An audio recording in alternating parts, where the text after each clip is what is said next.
নমস্কার বন্ধুরা, আমি অর্চনা। আমার চ্যানেলে আপনাদের স্বাগত। তো আজকে আমি খুব অল্প কিছু উপকরণ দিয়ে একটা খুব সহজে মিষ্টি রেসিপি নিয়ে এসেছি। এটা খেতে খুব মজার হয় আর খুব সহজে তৈরি হয়ে যায়। তো চলুন দেখে নেওয়া যাক আমি এই মিষ্টি রেসিপিটা কিভাবে তৈরি করি। এখানে একটা কড়াই বসিয়েছি, তাতে দিচ্ছি ঘি।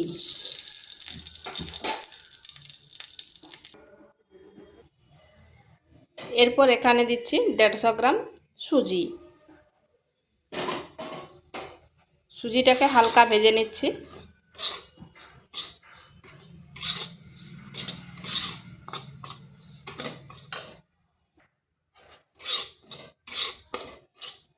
সুজিটা হালকা ভেজে নিচ্ছি যাতে তার কাঁচা গন্ধটা চলে যায়, আর হালকা লাল হবে, খুব বেশি কিন্তু লাল করব না। এতে মিষ্টিটা খেতে দারুণ লাগবে।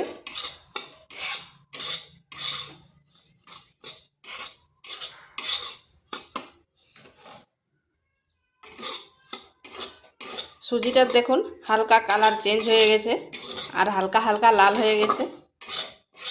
এটা ভাজা হয়ে গেছে, এরপর এটা নামিয়ে নিচ্ছি। এখানে নিয়েছি দুধ। যে বাটিটা মেপে সুজি নিয়েছি সেই বাটির 2 বাটি দুধ নিয়েছি। 1 বাটি সুজিতে 2 বাটি দুধ নিয়েছি। আর এখানে দিয়ে দিচ্ছি চিনি। মিষ্টিটা আপনারা আপনাদের আন্দাজ করে দিবেন। এরপর চিনিটা ভালোভাবে দুধের সাথে মিলিয়ে নিচ্ছি।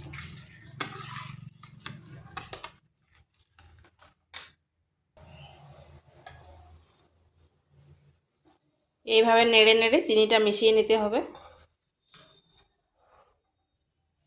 দেখুন চিনিটা পুরোপুরি দুধের সাথে মিশে গেছে। এরপর কিন্তু আঁচটা স্লো আঁচে করে দিচ্ছি।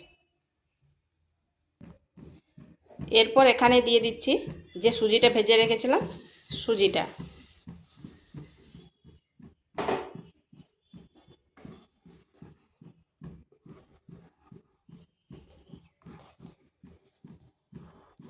আর আঁচটা স্লো আঁচে রাখতে হবে এই কারণ সুজিটা না হয় তাড়াতাড়ি দুধটা টেনে নেবে।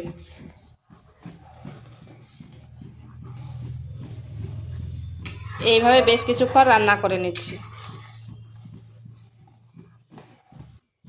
3 থেকে 4 মিনিট এইভাবে নেড়ে নেড়ে রান্না করে নিচ্ছি।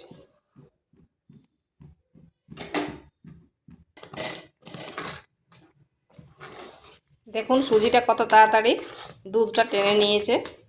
আর এইভাবে অনবরত নাড়তে হবে, না হয় নিচে লেগে যাবে।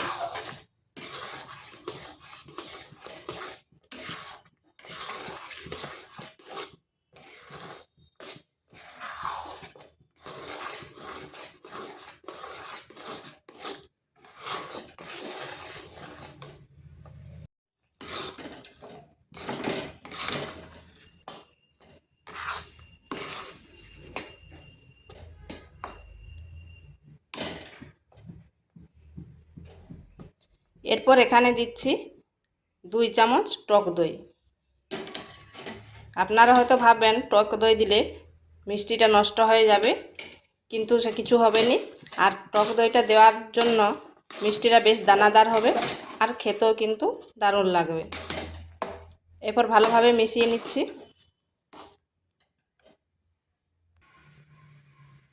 এরপর এখানে দিচ্ছি 1 প্যাকেট আমুল দুধ।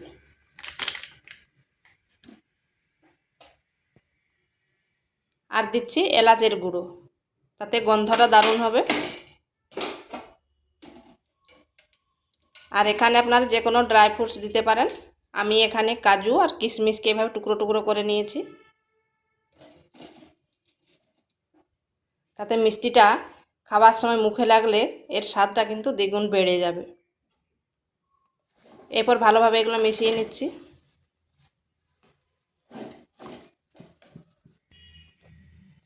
এরপর এখানে দিয়ে দিচ্ছি সামান্য ঘি।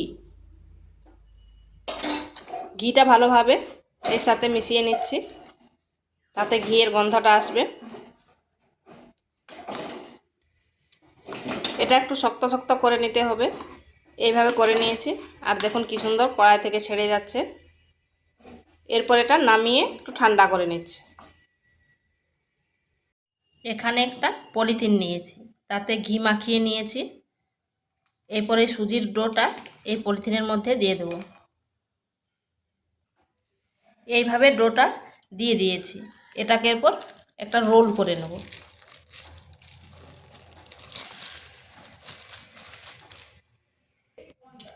এইভাবে রোল করে নিয়েছি।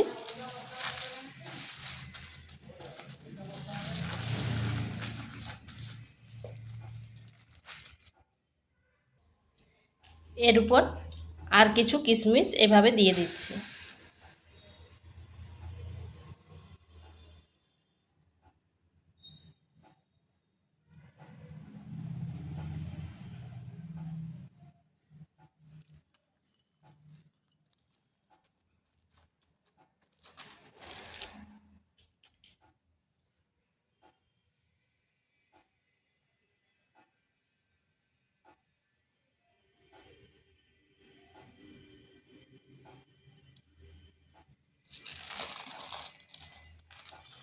এটা কিন্তু হালকা হালকা গরম থাকতেই করতে হবে।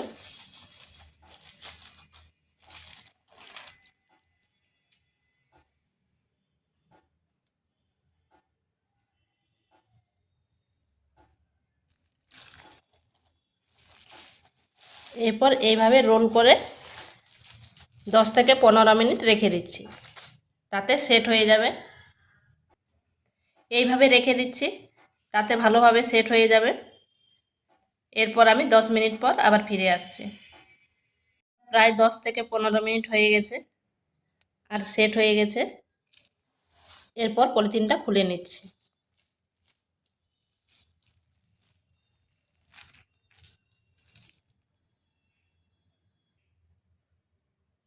দেখুন কত সুন্দর হয়েছে। এরপর এটাকে একটা ছুরির সাহায্যে কেটে নিচ্ছি। আমি এগুলোকে এইভাবে কেটে নিয়েছি, আর দেখুন কত সুন্দর হয়েছে। এগুলো কাউকে খেতে দিলে সে বুঝতেই পারবে না যে এগুলো বাড়িতে তৈরি না বাজার থেকে কেনা। আর দেখুন কত সুন্দর হয়েছে আর কতটা দানাদার হয়েছে। তো ভিডিওটা ভালো লাগলে লাইক শেয়ার কমেন্ট অবশ্যই করবেন, আর নিত্য নতুন রেসিপি পাওয়ার জন্য চ্যানেলটিকে সাবস্ক্রাইব করবেন।